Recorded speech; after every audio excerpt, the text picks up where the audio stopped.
All right, we're down here in the alternator testing lab here at MechMan Alternators. Today we're going to show you some of the sophisticated equipment that we use to make sure that our alternators do their advertised specs and to continually advance our technology so that we have the best product possible.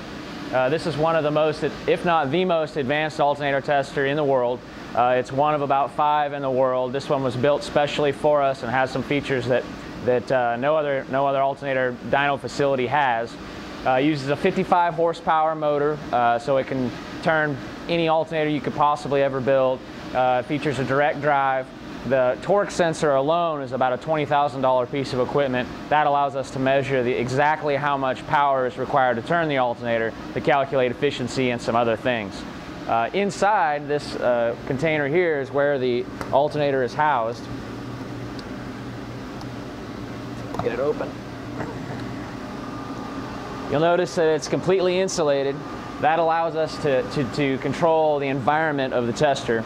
You can actually make it anywhere from 150 degrees below 0 Fahrenheit to 400 degrees Fahrenheit.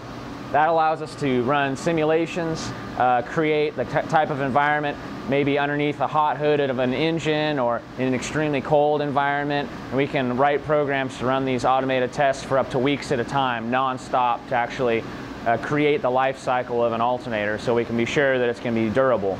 Inside the tester, we have over 8 thermocouples, 8 channels of thermal data that allows us to track the temperature of every single component inside the alternator simultaneously, lay that over how much amperage the alternator can produce.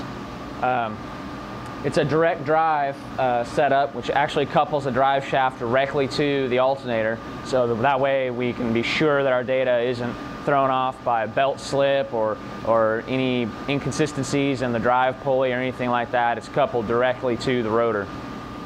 Inside here, it actually uses liquid nitrogen.